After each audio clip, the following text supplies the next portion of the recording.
mbokk yi ak xarit ñu leen nuyu dina jaajëfal si teewlu bi seen émission face to face amaat mbégte dellu si waat tey nag ñu jàkkaarloo waat ak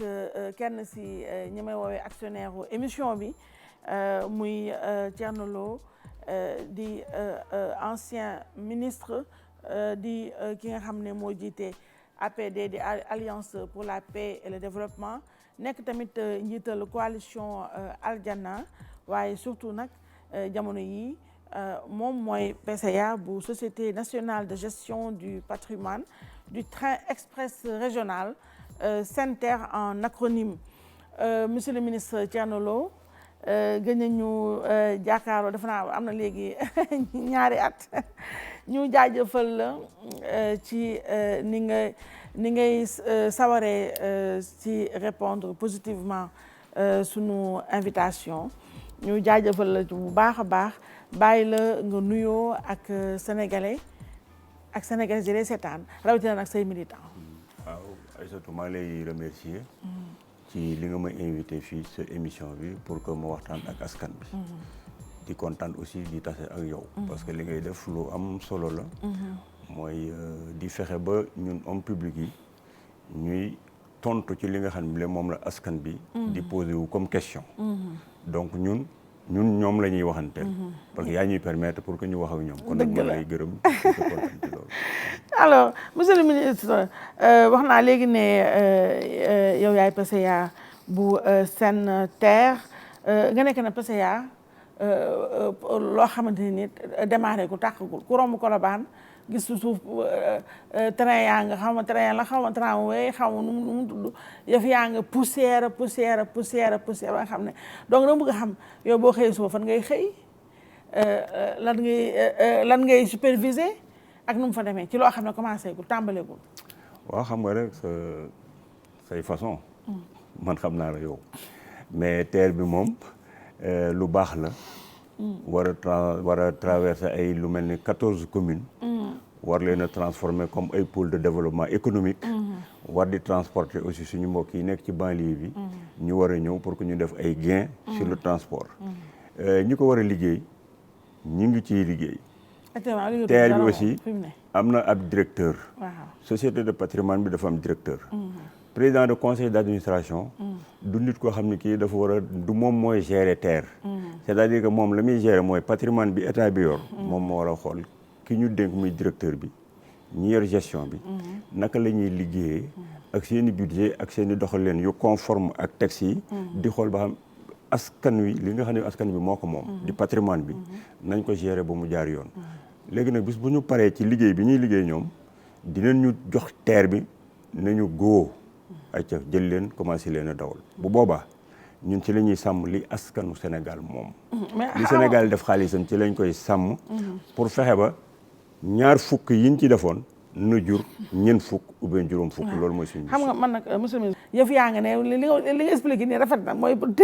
théorie bi la. mais dëggantaan dans la pratique yëf yaa ngi ne ku romb Colobane boo sëggee ci suuf gis affaire yaa ngi ne démarré gul donc man foofu tamit sincèrement monsieur le ministre dëgg est-ce que président Macky Sall neew la ndaxee maay jox la benn coquille vide nii comme ça. waaw mais sa fenn ma am nga salaire moom yaa ngi jël salaire bi. xam nga sa biir wax li ma ciy retenir rek lu am importance mooy. da nga ne est-ce que maguma PCA. waaw ma bëggal la xamal ne nañu d'accord ci benn affaire déjà que ni Sénégal. patrimoine la boo xam bi ñun ñëpp ñoo ko bokk. waaw kenn moomu ko. li ñëpp bokk nga war cee def bay sa wàll ci tool bi. gis nga balayeur bi nekk ci ministère bi di bale. kooku ku nu war a respecter la parce que mi ngi liggéey pour askan bi di liggéey pour réewam. kon boo nekkoon ministre mbaa nga nekkoon premier ministre nga jékki-jékki nekk PCA mbaa nga jékki-jékki sax nekk un simple citoyen. buy œuvrer pour réewam. loolu mooy li la war. te fu ñu la ci mën di teg ak foo mën di liggéeyal sa réew war nga ko mën a def. kon gisoo si naxee mbaay quoi. donc man naxee mbaay mënuma koo gis ci servir sama république. parce que le président Macky Sall bi nga wax ni depuis 2014 la ànd ak moom. 5 ans. yéen ngi toog di gis may jël sama xaalis. di former samay jigéen. di dem di wax ne moom laa jàppale ca kenn ci yéen toogul woon booba ne waaw Thierno Lo lu tax Macky Sall di toog pendant 5 ans mu ànd ak moom. joxu ko cër parce que laajuma ko déglu rek parce que laajuma ko ma continuer di jàpp pour réew mi parce que la ma boole woon ak moom Saldé Banque mooy li ma lii ak moom léegi dama ne kon damay ñëw pour que ñuy liggéey pour askan bi pour l'intérêt général pas ay intérêt particulier kon ba ma toogee juróomi at yoo xam ni joxoon na ma ci ay poste maa ko delloo ah bon président Macky Sall toog naa mu jëkk maa proposé pour yóbbu ma au conseil ma ne déedéet ndax lan ma dama lay koy expliqué ci laa jëm waaw ma toogaat bi ñuy dem Gambie am na bu ngeen fi gis maanaam moom dem Gambie boobu lañ ma jëkk a proposé aussi PCA pour ma dem nekk PCA wu Senré mooy bi yor bi coiffé toutes les assurances du Sénégal xam nga lu taxoon mu bañ loolu man gor la principe lay doxee bi ma àndee ak président Abdoulaye Wade ñoom ñi ngi demoon def seen kuréel ne on se bat ensemble dañuy gagner ensemble dañuy gérer ensemble bi ma toogee moom mu toog benn guddi yónni soxnaam mu ñëw jël si ma man ne man naa ñëw jàppale sama rakk soxnaam moo ñëw moom la yónni waaw mu ne man naa ko jàppale naa ñëw sama rakk moo may woo dafa bëgg ma ñëw jàppale ko bi ma dikkee dama ne ko dama lay jàppale ngir Sénégal diggawuma ak moom poste diggawuma ak moom dara Sénégal la ñu waxtaane ma ne ko dama lay jàppale comme nag ñoom ba ma dikkee mu dugal ma benn bokk yaakaar su ma deen ñëw ci réunion yi mais gis naa xool biñ ma daan xool bi mooy Thierno Lo mii moo àndoon ak Abdoulaye Wade tey mi ngi nii président Macky Sall indi na ko ci ñun bu ñu dikkee ma woon leen ne comme da ngeen ne woon da ngeen di xeex ensemble di gagner ensemble yor leen seen yëf liñ ma jox ma delloo leen ko bañ demee nag ba agsi ci mois de février réunion bi ñu mujjee def benn bokk yaakaar fa laa jël kàddu mi leen yàgg naa ñëw de am na bët yu ñu ma doon xool sama ànd ak Abdoulaye Wade bilan la suñ ko doon defaat danaa ko defaat réccuwuma ci dara léegi nag fii nag léegi ñun ñëpp dañoo nekk ci même ligne de départ février 2019 pour falaat président Macky Sall xam nga foofu sax am na lu biaisé ci biir débat yi gars yi di wax affaire transhumance su fekkee en février 2019 man damaa ñëw ak sama alal ak samay nit ak sama coefficient intellectuel sama relation ici et ailleurs ñu taxawandoo ci benn ligne mais bi ñu taxawee ci benn ligne boobu kenn xamaguloon koy falu ñu bari ngi doon dute ñu bari ñu ngi doon ŋarale ñu bari ñu ngi doon xaar pour daw 2019 bii février kon ñun ñëpp bu ñu taxawandoo ci benn ligne bu ñu falee Macky Sall est-ce que amati na ñun ñoo fi nekkoon nag yéen fi nekkul est-ce que ay transhumance am na foofu ca transhumance sax man dama ci mos a bokk parce que sama parti laa yor ki yor réew mi woo na ma nee na ma naa ko jàppale ñëw naa di liggéeyal Sénégal mais bu ñu taxawee leen ci benn ligne jàppal bu baax li ma lay wax ñun ñëpp février 2019 majorité président Macky Sall bi Idriss Seck dem na Gakou ñoom dem nañ ñu bëri dem nañu donc dafa wàññeeku ñu ñëw 2019 mooy ñëw ak sama armée taxaw ñoom ñu ñëw seen armée taxaw ñu gagné ndoo bataille bi ku ko moom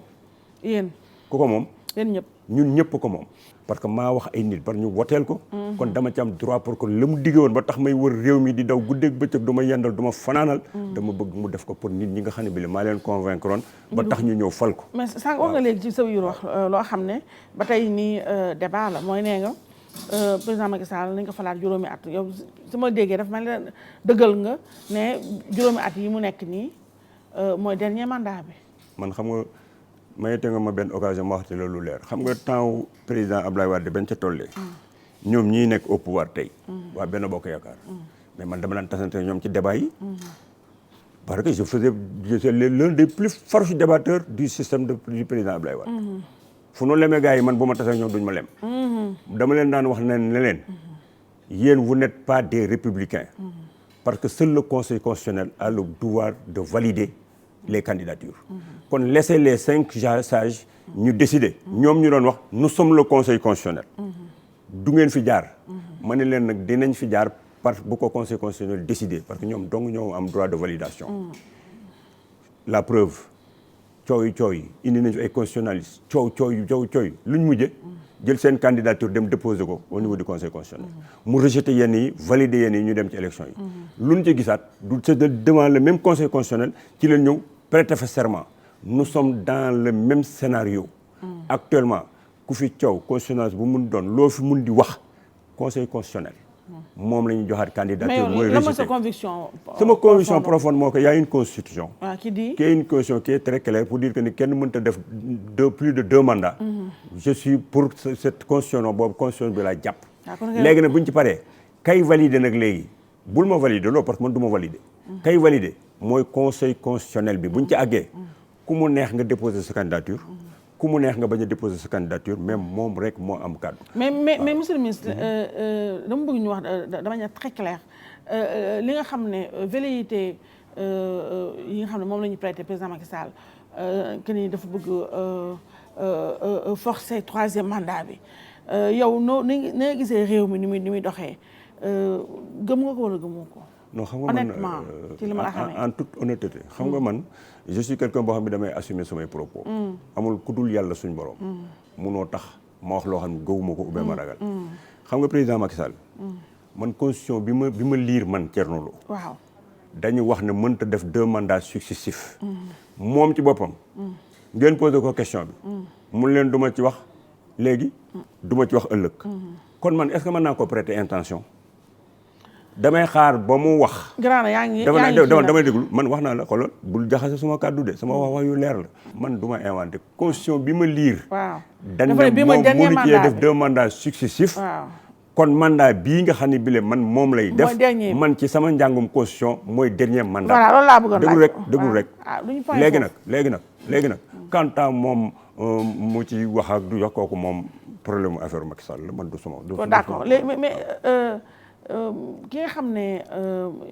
yéen a nekkandoo woon ci Ablaye Wade di sa naataango ministre moom i tamit muy Habib Sy gis nga ko def na fi benn sortie def benn proposition ak ni mu ko argumenté moom nee na daal président Macky Sall dafay proposer ñu def ay présidentielles donc anticipées en 2022 sans président Macky Sall sa jàngat ci loolu Habib Sy proposé. non très franchement j'ai du respect pour Habib. mais réew mi su fekkee dañ ko bëgg a diriger bëgg réew mi génération yi fi nekk. di am ay modèle ak di am ay exemple am ay repères. am na loo xam ne lii un homme d'État warut a waxe wax bu mel noonu. parce que soit le président Macky Sall. yii rek moo ko mën a empêcher pour que mu def affaire boobu mooy. yàlla na yeex yàlla jël bakkanam yàlla bu mu am. beneen bi def mu terminer mandat en 2024. ci diggante bi. lu fi nit def putsch la. bu ko bëggee def loo élection en 2022. ça veut dire kon xanaa c'est un coup d'état qu'il va faire. loolu dafa dadul wax bu rafet. du waxu responsable. parce que kuy bëgg a yor réew am na loo war a mën a génne ci sa làmmiñ. yoo xam ni dinañ buñ la ko tegalee ëllëg. doo toog di ci am luy rus. ku bëgg a yor réew war ngaa servir d'exemple. le combat on peut le mener. mais avec élégance et dans le respect des institutions. Je trouve que vraiment rafetul ci koo xam ne mën nga ba nekk ministre d'État directeur de cabinet d'un président de la République nga war a toog di écourter un mandat de cette façon kooku très franchement je me demande qu'est-ce qu'il a piqué ak comment est-ce qu'il a pu dire une chose comme ça mais man daf may gën a révulser di ma gën a kii ci image bi politiciens yi di présenter ci Sénégal dafa rafetul nous ne servons pas de modèle pour le moment. addina bii nga xam ne bile dara jaru ko fi nit ñi boo xëyee toujours nga gis nit ñi di dem mais on dit que ni oui c'est les nit ñi ñooy dem mais man du ma ci bokk. ba lu nekk addina bi jaral la ko. loolu dafa rafetul. kaddu dafa war a rafet. ñu respecter constitution bi. respecter loi yi pour que ki yàlla bëgg a fal bëgg koo jox réew mi mu jox ko te ku ñëw nga jéem a wut le bien-être des Sénégalais. mais cœur de positionnement parce que fi ñu toll nii. xoolal li xew APR ay kilifa di saagante ndey ñi porté wante plainte ak yu mel noonu tout ça daf mu nuroog daal leadership bu président Macky Sall moo xaw a oyof tuuti. non Aïssatou xam nga du leadership bu président Macky Sall. il faut que ñoom honnêteté. ñu xool ñun suñu société sénégalaise. ni mu taxawee. réew mi dañoo dem ba gëm yàlla ci boppam. ñu ci bari defatuñ ko. jullit laa gëm naa yàlla wax ko dafay yomb mais nga gëm ko di ko doxal moo jafe. léegi nit ñi ay poste position de poste ak recherche de profit moo yàq réew mi. mënatoo def débat bu jaar dëgg ndax ay position partisane. ku nekk yaa ngi seet buntu boo mën a jaar loo war a mën a wax pour mu neex ki yor réew mi ak naka nga mën a def pour rien que pour occuper ay postes. tant que nag ñu ngi jiital ay postes ak ay intérêts particuliers comportement yi ngi gis ñi yëpp ci registre boobu la nekk. ba nga xam ne bi léegi principe ak gëm dara dafa nekkatul li nga xam ne bi moom moo tënk doomu aadama yi. loolu nag c'est tout le Sénégal qui est comme ça. donc na war nañ koo waxtaanee pour que ñu jël intérêt général bi teg ko ci suñu kaw. d'accord ba ci des mooy ñu bëri dañuy wax ne damay dégg ñu naan président Macky Sall nguuram ak pëccëxoo bi fa nekk ak màttante beeg gajjante beeg yooyu dafay sentir un peu fin de règne wala un régime qui est boo xam daal dëgg-dëgg mi ngi waaj a daal wàcc yow sentiroo ko yow mi jógee ci Ablaye Wade ak ces derniers instants au pouvoir. régime boo mën di gis bu demee ba moom ay nit yuy dem soustraction dafay indi faiblesse su régime donc ku yor nguur war nga def tout pour que nga koy dolli di ko téye mais dolli dafa am façon dolli parce que bu fekkee da ngaa yor nguur théoriser ay principes yoo xam ni bonne gouvernance vertu jom jikko kon nit ñi lay dolleeku war nga leen a segg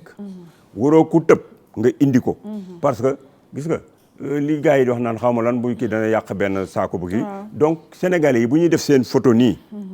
dañu war a xool ñi ngay jël di ko indi ci ñoom est-ce que ñooñu am nañ ay principe est-ce que ñooñu seen nekku démb keroog rafetoon na ba kii parce que am nit ñoo xam ni man dama koy wax ouvertement le président Wade buñ ko daaneelee daaneeluñ ko ngir xolam daaneeluñ ko ngir bëgg réewam daaneeluñ ko ngir liggéeyam dañ koo daaneel parce que dafa am ñu ko waroon ñoo xam ne ñii duñu ay modèle te sénégalais yi ñooñu lañ bëggoon a sanctionné naan bu ñu daaneelee président Abdoulaye Wade ñoom tam ñu daanu président Macky Sall aussi su deful segg xool ñi mu war a jël di dolli lu nekk gisa bu gaa yi defee photo bi nii xool li ko wër dañ naan ñii ak ñii ak ñii ak ñii ak ñii neexuñu kon bu ñu leen bëggee xeex nan daaneel régime président Macky Sall c'est pas possible. Monsieur le ministre wax nga léegi lu am solo nee nga président Macky Sall dafa war a sóoraale photo de famille mooy ñu koy wër bu ko defee yenn kanam yi mu mooy tugg ne xam nga loolu dafa ñëw ci contexte bi nga xam ne yaa ngi gis appel du pays mi ngi jógee fu ne chaque conseil des ministres ñu dugal benn transhumant li ngay bañ a dégg jamono ji ñi ngi wax remaniement gouvernement d'union nangam sangam donc enchère yi daal ñi ngi jol-jali donc ci mel noonu defe naa su ma dégg ci nga war a wax ne président Macky Sall ci la war a def attention ci ñi nga xam ne ñoom lay dugal ci équipe am. waaw léegi ma profité sax pour régler très rapidement benn question te loolu suma mbokk APR yi ñoo tax may wax xam nga ñoom dama ci gis yenn jeunes yu may waxtaanal man leen def leen attention yéen a ngi creuser votre propre tombe xam nga nag ngeen di creuser seen propre tombe quand vous dites que ne par exemple transhumant mooy ko àndoon ak pouvoir bële pouvoir boobu daanu na jóg na ñëw ñu ci ñun ça veut dire que ku ànd ak benn pouvoir bu jeexee yéen ñëpp da ngeen a war a dem à la retraite xam nga maasu Thierno bi nun ay vieux lañu def nañ suñu parcours jaarale ko fu nekk ba agsi fii bay jeexal léegi nag yéen bu fekkee ne ay jeunes ngeen nekk des jeunes diplômés bu ngeen defee loolu comme principe bu président Macky Sall jeexalee mandaam yéen ñëpp dañ leen war a dugal à la poubelle ngeen dem même si vous êtes compétent man ko le discours da ngeen ko war a tourner da ngeen war a wax ne ku ànd ak régime nekk fa ci ay position yoo xam ne ay position de recul démocratique nekk fa ay position nga détourner fa xaalis am fa yenn melokaan yu bon yi du ñu nangu nga ñëw di nëbbutu ci régime bii bu ko defee ngeen di segg ñi mel noonu nan leen yóbbu justice bu ñu yoree traîner ay casserole su fekkee dañoo ñàkkoon teggin bi nekkoon ci watu Ablaye Wade génne leen bu ñu jegee mais ña fa nekkoon set nangoo liggéey di liggéey di pour réew mi ñooñu bu ngeen nee du ñu ñëw ca Sénégal ñu bokk ko vous faussez le débat. mais dama aussi nit aussi mënut a nekk ndax li ñu gis aussi si Sénégal li tax nit ñi du ba transhumance defe naa nit ñi bu ñu koy wax bu baax mooy ñoo xam ne ku ñëw ñu ànd ak yow foofu ànd éthique ak morale. bu dee ànd nga Abdou Diouf. ànd ak Ablaye Wade Macky Sall ñoo nga ànd ak moom bu subaa tam nga ànd ak keneen.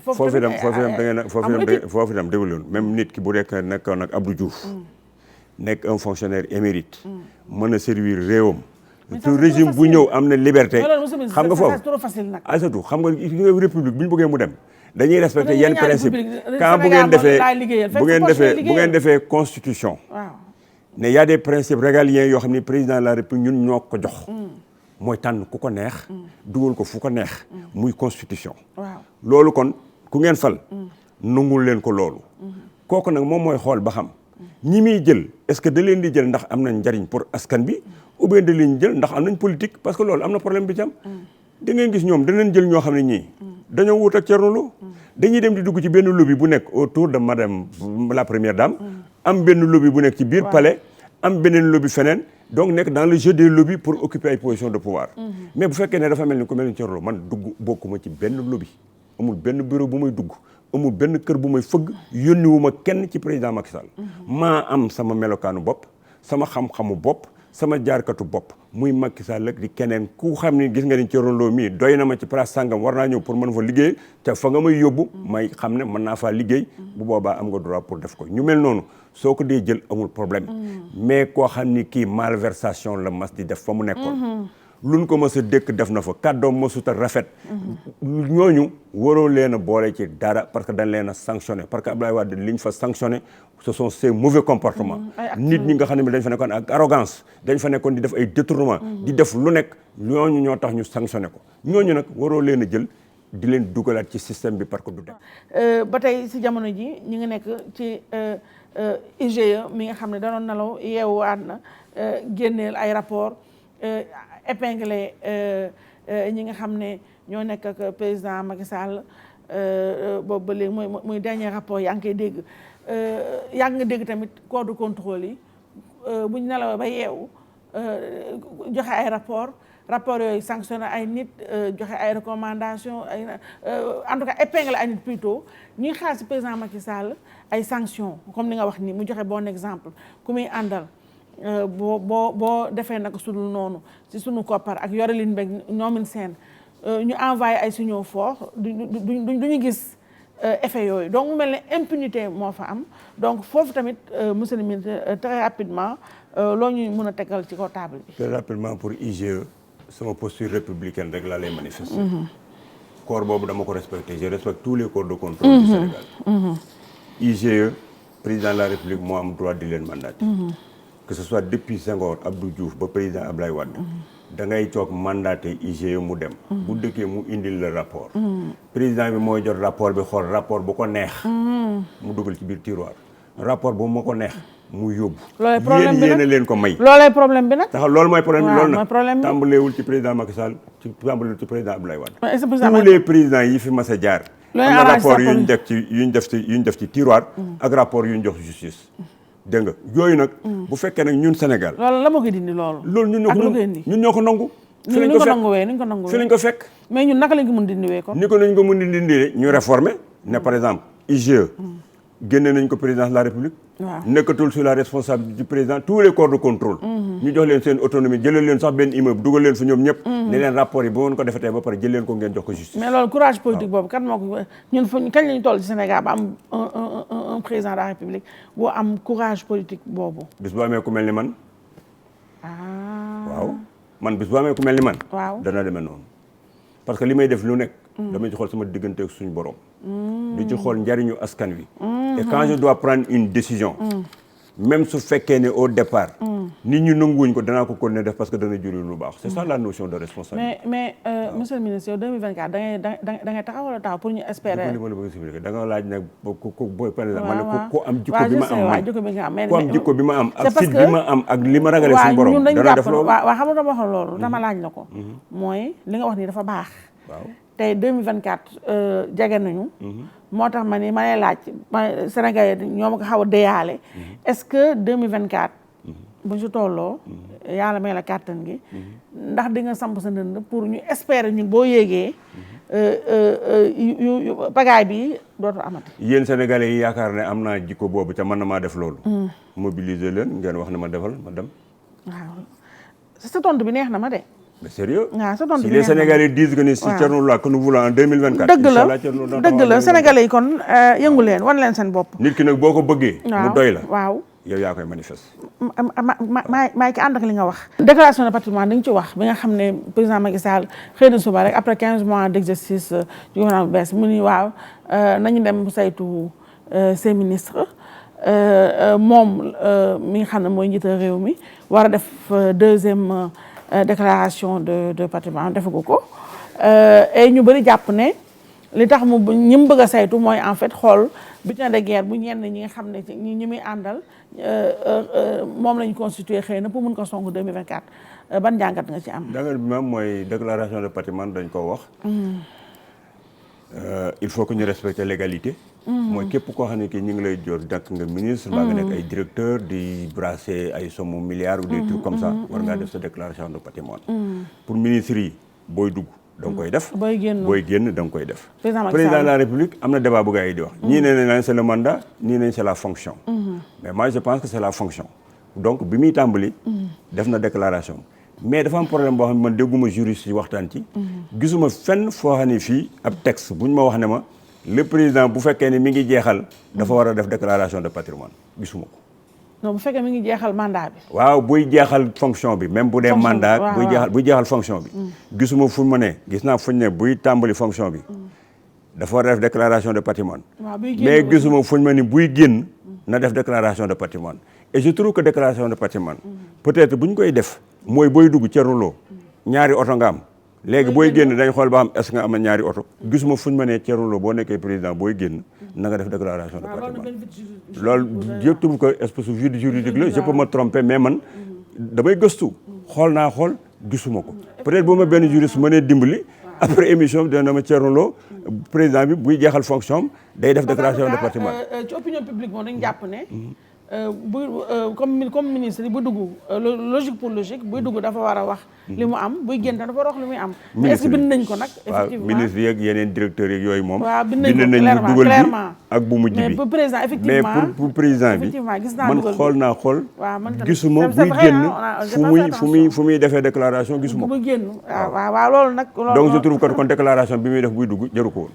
waaw parce que bu sotti parce que amul ñu importance dugg bi amul garaawul génn bee garaaw génn bi loolu lañu war a def génn bee garaaw alors ba tey pêle-mêle nguur gi Covid bi nga xam ne nii ñu ngi jëm ci tabaski ñu bëri di ragal tabaski bi nu mu nar a méttee si ñenn ci rassemblement ak ñoom seen ñu fàttali ne Sénégal franchir na baar bu doy waar muy 9000 te ragal naa ne balaa émission bi ñu ko diffusé dinañ romb malheureusement 9000 yi ban jàngat bu gàtt nga ñu mën a wax rek ci nguur gi ni mu gérer Covid bi ak naka la mën a améliorer si amélioration il doit y avoir. à la vérité cette gestion là à la vérité. oui. je ne peux que féliciter le gouvernement du Sénégal. xamul tax. xam nga Sénégal nag il faut que des fois ci yenn problème yi ñu ci wax ak suñu aqulaay taala. xam nga bu ñu demee ba États-Unis France Brésil Italie Espagne réew yooyu yëpp jaxasoo ci affaire Covid mooy loo xam ne li ñëw na kenn xamul fu mu nu mu mel kenn xamul fu mu génne kenn xamul kañ lay dem kenn xamul kañ lay fi da jeex donc li jaxase état yooyu remeel seen économie mais bu dikkee ci Sénégal mais wax dëgg yàlla benn voyage lañ waroon a def kon suñ demee am ay sénégalais c'est pas seulement le gouvernement parce que Macky Sall bi mu wootee fii mais ñëpp ko wuy si man mii li ma def ci biir Covid bi ci ay gel ci ay lavoir ak ay affaire ak ay masque mais ay millions laa ci def sama beneen moroom def noonu donc sénégalais yëpp ñoo ci jàpp seen kemt lay kattan pour que ñu résister nous avons effectivement résisté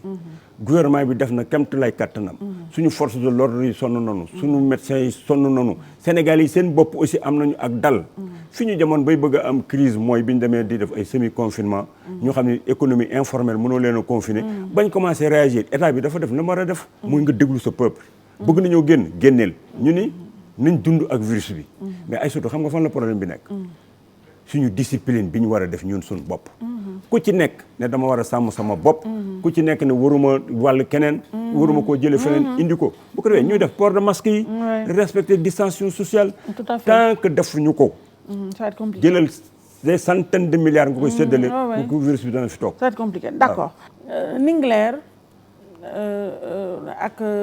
solution provisoire bi nguur gi trouvé baykat yi mën nañu continuer mën nañu exploiter waat seen jotaat seen suuf si ba jëmmi jamono ba jàngat vite fait Sénégal dafa am lu ma fi metti c'est que dañuy marquer le pas benn problème dañ koy jël def ci ay commission def ci ay loi def ci lu nekk jusqu'à présent réglé guñu problème mu suufu Sénégal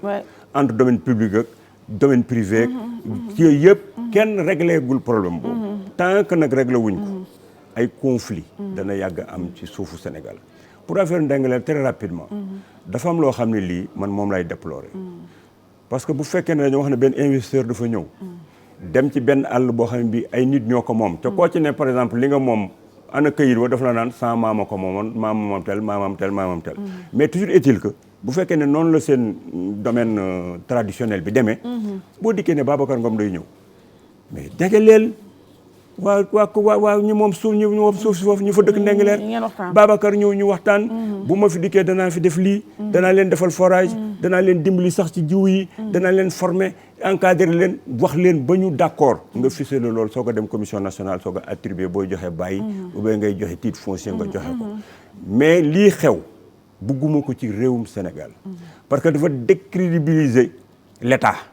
ba pare man je suis un pur produit du secteur privé tey su fekkoon ne man maa nekkoon ñu may defal enquête de sécurité pour investir au Sénégal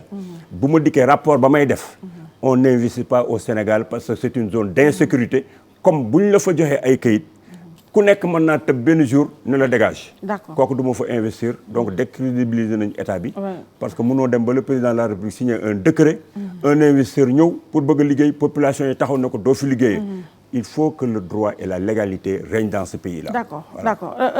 Entre 2009 ak 2009 ak 2011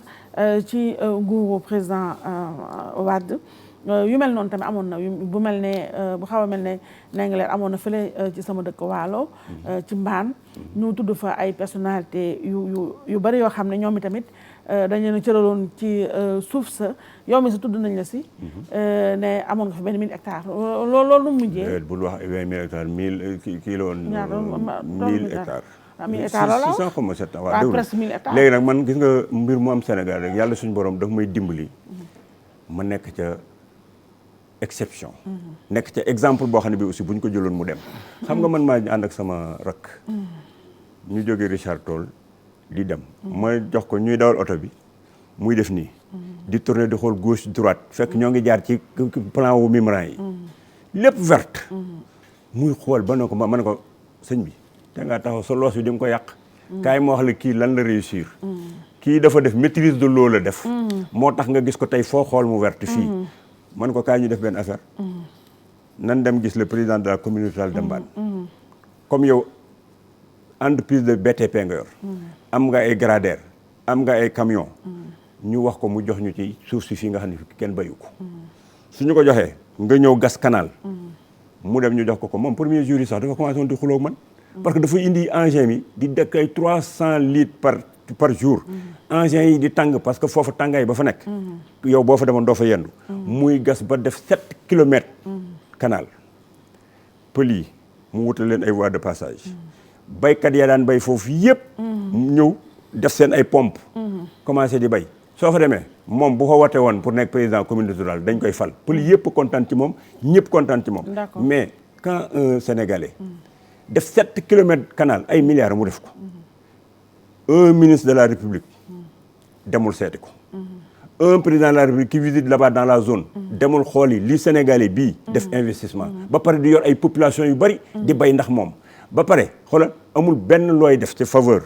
en matière d'agriculture nga dimbali ko ci ba pare ñoo moon beneen taar les techniciens sénégalais qui sont des ingénieurs agricoles kuñ fa teg pour mu liggéey day jël gradaires yi dem di ci def ay travail noir ñu koy fay muy jël semence yi di ko jox yeneen tool yi di lekk xaalis bi koo fa indi nga perte ñu débarrassé wu de l'affaire et puis on est parti. mais ci suuf soosu monsieur le ministre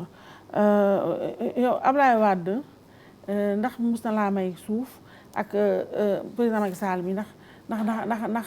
jox na la cadeau boobu. posé nga ma benn question bu am importance boo xam ne bëggoon naa politicien bu ñëw toog fii. nga posé ko question boobu. waaw man maa yëkkati sama loxo man Thierno Lo ne président Abdoulaye Wade ak mbaaxam ak ni ma ko doon jegee yëpp. musuma may benn centimètre carré suuf. carrément maa ni président Macky Sall aussi ak ni mu gentillé ak ni mu baaxee ak li mu mayee suuf ak li ma ko jegee ñu naan alliéem lam musuma may benn centimètre carré de suuf. ku fi toog ci politicien nag na ñëw fii mu wax ko. tey ma dolli ci fépp fu ñuy séddale suuf fii ci Sénégal. mën naa laa defal liste ña ko séddoo mais du ma ko wax parce que je suis un homme d'état. yow mii waaw. ñi jox gi ay kilifa comme yow ay ministre ak yooyu. dama la ne man sama kër ci presse. su ma taxawee ci kaw nii laa tiime foire bi. waaw foire ba. parti ba ñu fa defoon zone de sécurité.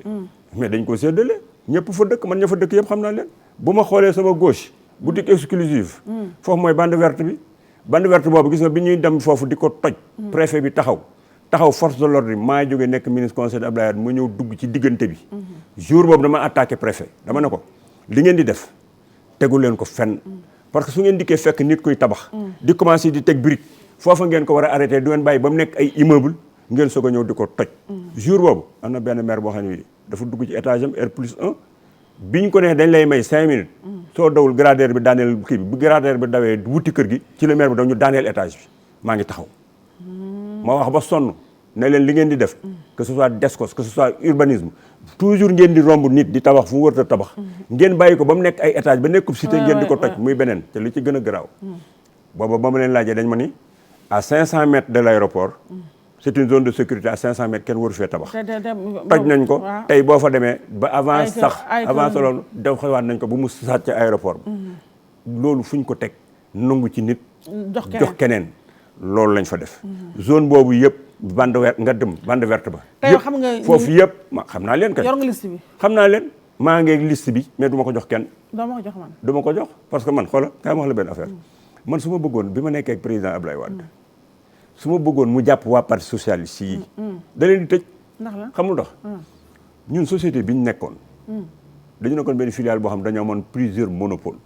lu jëm ci bâtiment ñu ñoo def monopole exonération yi ngeen doon gis parti socialiste di ko joxe yow supposé waxal ñu jox la exonération gi nii demal nga defari jàkka Daaru Musi mbaa nga defari ko Tiwaawan ba dem feneen gars yi di jël exonération yi di génn produit yi di ko jaay xam nga ñun exo yi ci ñun lay ñëw su exo bi jëkkee ñun suñu rôle xam mooy lan génn ko en non taxe livre la ko def numéro camion def tonnage signé la ñun def nañ suñu procédure boo génn nag suñu société di dem di jaay exonération buñ fi joxe Saly Portudal ak projet buñ mas a def fii maa ngi kayit yi xam naa ña ko def Abdoulaye Wade su ma ko joxoon xam nga lu muy def day jàpp rek di dugal ci kaso bi jàpp mais du ma ko woon def xam nga lu tax kenn mën na ko jox moom xam nga lu tax xam nga lu tax xam nga lu tax du ma ko joxe déontologie ba ma nekk ci secteur privé bi dama nekkoon un agent technico commercial redoutable ñu am confiance di ñëw di ma passer commande est-ce que war naa jóge foofu rek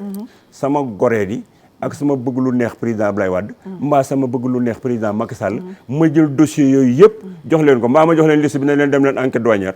bu ñuy dem enquête douanière ma den leen bu ñu demee nii la ñuy def si cas yi di génne exonération yi te bu ñu ko génnee xam nga foofu lan moo si garaaw le détournement de destination ça veut dire que boo nee sa jàkka ji nga defoon Darou Mouhty dañuy dem foofu jël exonération dem foofu ne ana jàkka ja ñun leen fii mosu fee jaar tabaxul jàkk nga woo waa ji gis nga lépp génne na ko jaay na ko NTTC ce qui veut dire que la pourriture dans ce pays là dafa yàgg parce que fa Sénégal waroon na am développement am di dem mooy foo xam ne fii mettre nga l'accent sur l'agriculture sur les banques de développement Sénégal daf ko teeroon am ONCAD muy toppatoo mbay mi am ay banques de développement USB BNDES ñu liquider lépp donc foofu la ñu jëkk raté suñu départ vers le développement d'accord mais man xam lu ma jaaxal mooy yow nga toog nii ci bombe à retardement ndax liste boobu boo ko joxoon kii Wade jox ko Macky mi fii toj baa nga jël ko tas ko ci internet comme ni gars yi def tas ko ci internet jox ko benn waaye bu ne journaliste la nga jox ko foofa toj man lu ma jaaxal mooy pourquoi yow ba ñuy joxee ba ñuy séddale suuf see yow kenn joxu la yow ñii loo leen wan ak loo leen def ba ñoom ba ñuy mayee kenn mayu la lu xew foofu. xam nga président yi duñ toog ba yàgg nii rek jékki-jékki rek jël suuf rek dem jox ko nii. il faut nga ñaan leen. tey doo ñaan. man du ma ñaan. da nga rëy. d'abord benn. suuf si moom. d'abord du ma ci ñaan. deuxièmement man xamoon naa ni coowul suuf dana am Sénégal. parce que mënuñu li ñëpp bokk. ñu koy séddale. te du indi coow. parce que ñëpp ñi nga xam ne bi jox nañ leen ci suuf soosu. képp ku fi nekk président de la République Sénégal. mën nga ko nangu mën nga leen a jàpp. ñu baree ngi nekk fii bu neexoon président Macky Sall fi mu toll nii mu dem ca zone foire ba daal di jël seen ñu fa am kër yëpp mu ne leen waaw kaay leen fu ngeen jëlee kër gi ñoom ñëpp kenn ku ci wax dañ leen a koo may nga dem cité kër góor gi c'est la même chose nga dem comico c'est la même chose léegi nag man dama dul bàyyil sama njaboot luñ leen di mën a toppee ëllëg kanka maa ngi koy tey kon yow sa kër gi si presse sama kër gi si presse daametal lay liggéey dem ubbi compte banque de l'habitat dem si ana CIPRES di ko fay pendant 15 ans. sama beneen kër bi des man maay liggéey dajale samay xaalis. ñu defal ma sama prime de rendement yi am parce que ñoom doon liggéey ñun dem ay prime de rendement. di am xaalis bu bari parce que man maa doon salaire bi ma doon gagné moo ëppoon salaire u ministre. comme ñii di mbalale li wax ma répété waat leen ko neexul politiciens yu bari. mooy mon premier emploi. aw ma ko sur la base d'un décret signé par un président de la République. 38 ans laa ko liggéey. ba may dugg di nekk ministre conseiller Abdoulaye Wade. BMW 525 injection full option laa fa dugg. ñu dugal ma ci bureau boo xam ne bii na koy day toj ndox mi da te bureau ba ma jógee standing climatiseur café tout une bonne assistante di liggéey. nga dugal ma ci foo xam ne fii na koy dafa toj ndox mi dama fekk ci biir. dama fa toog tout simplement pour l'expérience du service public. moo fa laa doon wut. dégg naa la dégg naa man li ma tax may bëgg da la invité ndax yow mi ngi noonu daal léegi. ñu ñëw ci affaire Oryx yi kii yooyu gazelle yooyu man kooba bi ñuy wax ne ma neexuma bëgguma wax ay kooba ak yooyu mais je préfère wax gazelle foofu nag moom damay jël yu bëri jox la ko ndax si seen émission bi jeex na kii ministre de l'environnement may fàttali ne nekkoon nga un très grand ministre de l'environnement su Wade waaw alors Abdou Karim Sall mi nga xam ne sañ ma ko dugal ci lignée grand ministre de l'environnement yi nee na moom ba mu Oryx yi nga xam ne moom la yore ñaare wala ñette ya faatu ak nañu faatoo ñeentee ba léegi delloogu ko nee na moom daf ko yore de manière tout à fait légale ma bëgg la laaj yow est-ce que ministre de l'environnement am na sañ-sañu contracté directement ak ki nga xam ne directeur parcs nationaux yi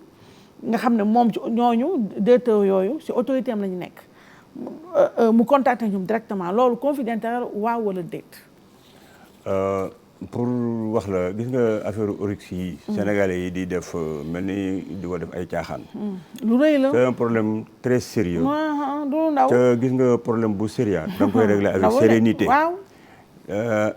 parce que espèces yi ngay wax nii. ay espèces sénégalais yëpp sax nekk nañ ay spécialistes de faune quoi. parce que on en a tellement parlé. xam nañ ne ay espèces protégées la. xam nañ ne ay CITES moo ko yor. xam nañ ne ay prix bi cher na. xam nañ ne aussi daf daan permettre pour la découverte du Sénégal. parce que Oryx yi comme existé tout woon sur l'état sauvage.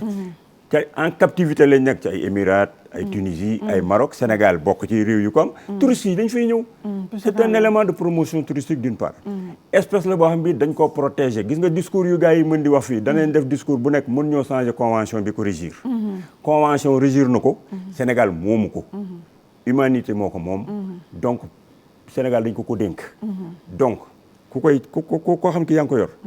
organisation internationale yëpp ñi ngi teg seen bët ci dëgg la te mën nañ leen def embargo sur beaucoup de choses boo dee convoité ay fonds au niveau de l'environnement dañ koy génne comme argument pour éliminer la kon war nañ ko jël très au sérieux un ministre man bokk nekk naa woon ministre ba jóge fa sama xel masul du mën a xalaat may jël ay Oryx mbaa biche mbaa pan di ko yóbbu sama kër mbaa ma di ko may doomu aadama du ma ko def te itam boo xamee convention yi c'est pourquoi foofu ma def benn sortie si Facebook ma ne yaakaar naa ni de man yaakaar naa que ne le ministre Abdou Karim Sall ak ministre yi mu ko may bu nu xamoon convention bii duñ ci dugg xamuñu ko man je te jure que ne parce que mënu ma comprendre ku xam Oryx bi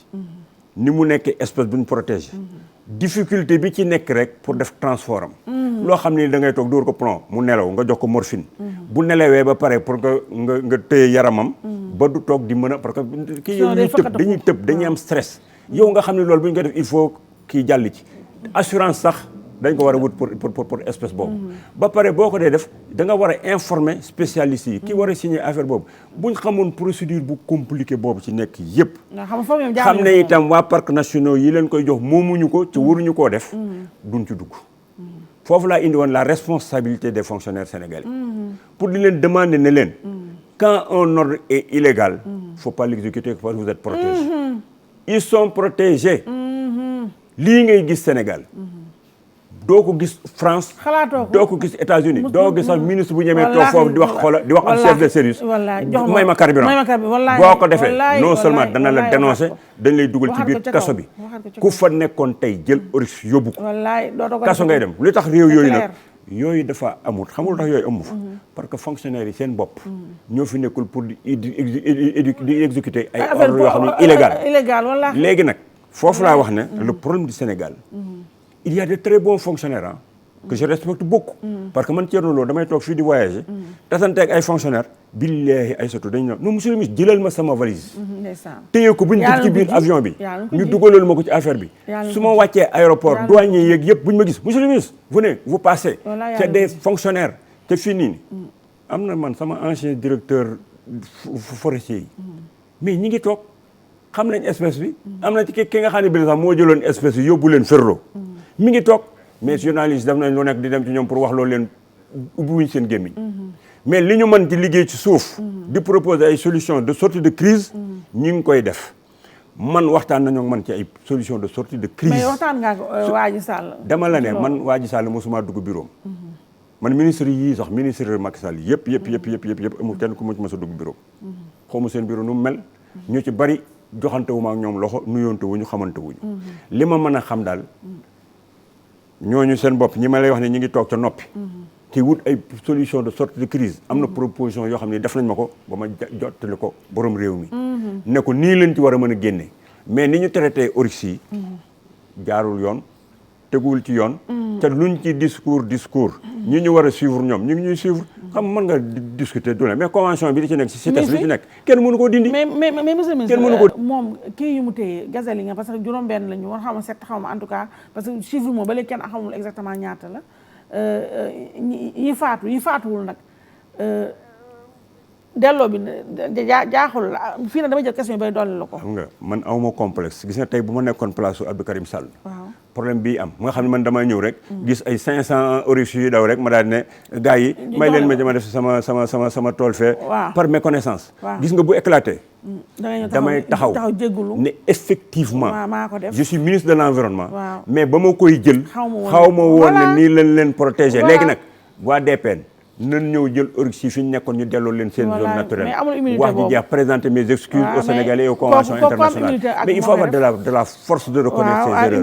d'humilité waaw mais doo toog bëgg a justifier lu mënta nekk te it waa DPN ñoo waroon a dem defi conférence de presse bi expliquer ñoom lu tax ñu yóbbu espèces yi ak naka lañ ko yóbbu loolu erreur la moom ku doy waar la Wadji Sall léegi wax nga léegi am solo nee nga yow ba nga nekkee ministre sa fukki xel ak juróom-ñaar xalaatuñu nga naan ma jox leen ma ay pan fii wala ay kéwal fële wala ay nangam kon mën nañ jàpp ne ci nguuru Abdoulaye Wade loolu amu fa woon déet man defuma ko waaw mënoo ko waat Abdoulaye am na fa yeneen ministre de l'environnement yu fi jaar affaire yu peut-être que def nañ fa yoo xam ne yii yu rafet mais man sans wàllu bopp man maay politicien bi nga xam ne bi la xool gars yi dama leen di wax dem xam nga vaar bii ni ma ci kontaane parce que vaar bi moo lay indi loo fi waxoon démb ñu tegalaat la ko tey jii man maay koo xam ne ki kenn du ma tegal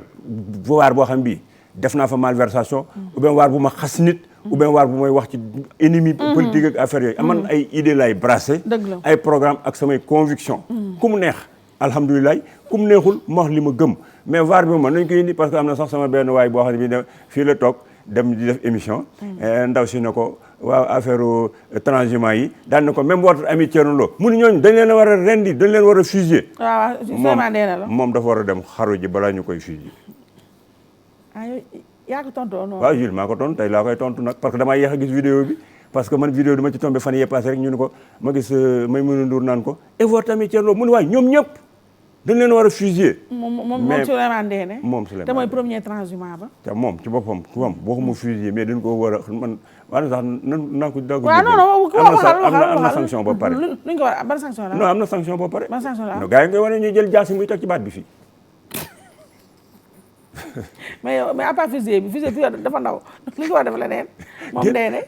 man kay fi ne nii duñ ko def dara parce que man dama koy jéggal parce que yàlla suñ borom won na ko ne booy wax del sàmm say kàddu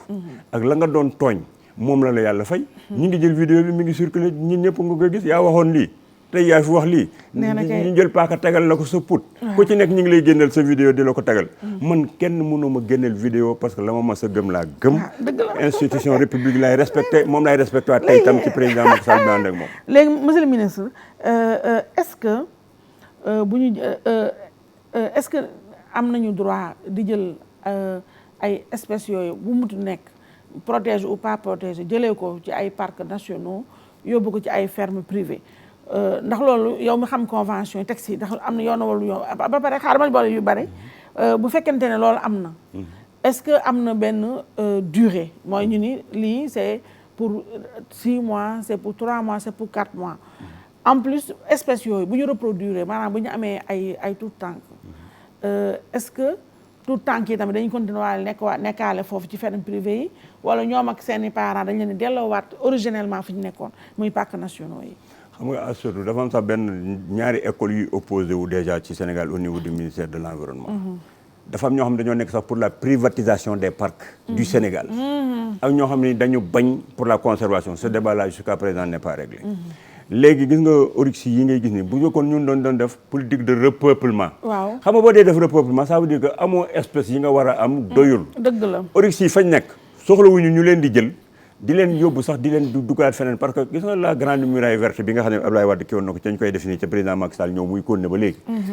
oryx yi dañ bëggoon bu ñu paree dañ leen di bàyyi ñu topp zone boobu yëpp. bu ko defee sax dañuy dem ba génn Sénégal. di dem di reproduire ci yeneen pays yi. donc fañ nekk. amuñu fa ay problème yu war a tax ñu leen di jël di leen yóbbu feneen donc kooku kenn mënu koo def comme explication maintenant le partenariat public privé am na ay convention am na kii fi ne même fi ne nii ñii cimenterie yi nga gis ne dañuy njëkk di gas ay carrière rek arrière mais gars yi dañuy seen ay convention ou bien boo bëggee dugg ci forêt classée bi ñu defal la ay convention yenn yoo xam ne direction des eaux et forêts mooy établir contrat boobu mais pour su ko defee ba pare pour yor espèce c'est possible. espèces yii mën nañoo jël. yow nga yor mais dafa am ay normes. ok yooyu respecté. parce que su fekkee ne loo xam ne dafa nekk di daw ci ay hectares yu bëri. habitat bi ci boppam. waaw dañ koy xool gars yi dañ ko war a xool est-ce que conforme na ak fi espèce bi war a dundee. te itam bu ñu la defalee ay clauses direction des parcs nationaux dañuy am toujours un regard. ak ci kii bi ci biir affaire bi ca man kii oryx kenn mënu koo moom. patrimoine humanité la mënoo koo jaay. mënoo koo dénkaane fu mën di dekk patrimoine de l'humanité la. mais seen bët lañ ciy teg moomoo ko. dernière question bi wax nga léegi ne kenn mënu ko jaay moomoo ko mais est-ce que espèces yooyu ñuy jox nga xam ne ay nit mën nañ ko yor seen kër. bu ñu xamee espèces yooyu koom-koom bu ñuy jur xaalis bi. est-ce que mënul nekk benn vecteur bon leen loo xam ne dafay may nit ki mu am xaalis moo xam daf koy jaay wala mu ama benn trafic boo xam ne derrière dina jural ñenn ñi nga xam ne ils sont mal intentionnés xaalis. xam nga su fekkee par exemple bu fekkee yow dañoo jël benn peeru kii oryx jox la ko. mu mel ni may. mais bu juree mën ngaa toog jaay ko. waaw voilà loolu laa bëgg a wax. mais xam nga Bandia xam nga bu fekkee da ngaa ñëw jënd oryx ci marché bi. nga jënd ko nga wut say kii comme Bandia fi ne nii ñoom. dañuy def commercialisation espèce. parce que ñoom dafa am yoo xam ni. ñoom da nga koy jënd mais boo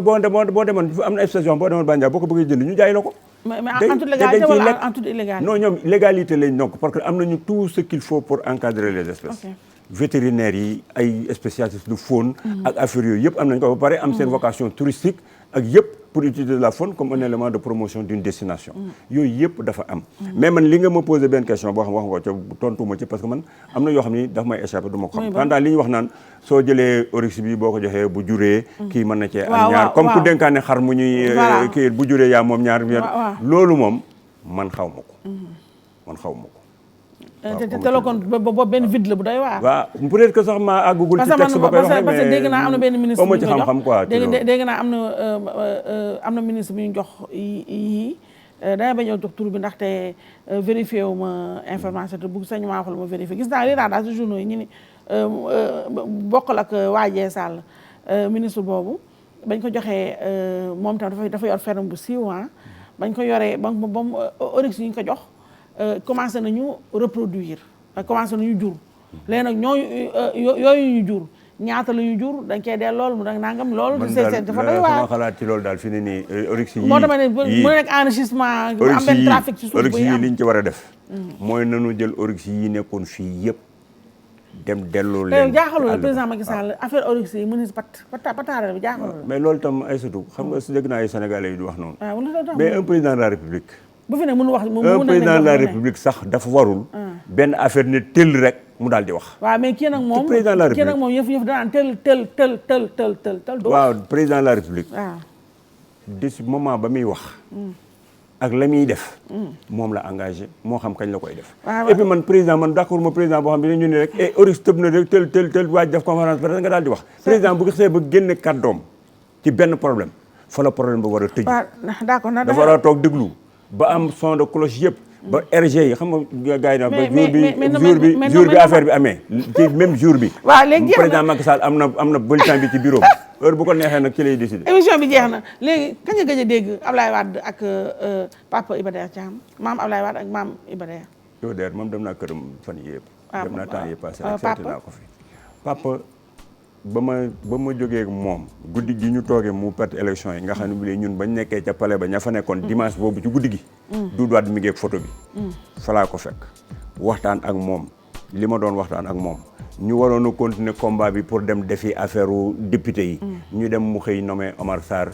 coordonnateur ma xam ne ñooñu ñu def coordonnateur ak groupe boobu ngay gis noonu duñ ma jiite ci du ma leen jiite ma wax ko ne man dem naa suma yoon ba ma demee itam bilan maa ngi koy wax lu baax maa ngi koy wax mais gisante bi ak allo bi gisante bi ak allo bi xamul tax amul xam nga yow maam yaa ko gën a xam da ngay toog fii jékki-jékki dem man da nga ko dem seet mu cëraloo oh non non je ne reçois pas xale boobu dafa def nii dugg na fii génn fi yooyu bëgguma àgg ak moom ci yooyu mais bu ma woowoon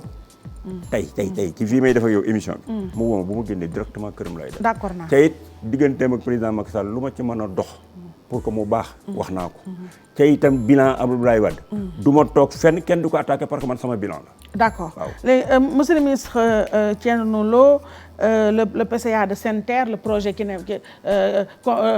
on attend toujours le démarrage qui n'a pas encore démarré il va bientôt te transporter yow donc yaay PCA boo xam ne ñaa nommé ci loo xam ne démarré gul donc dama lay ñaanal bu démarré na de maa ngi sama xoolal musta démarré déglul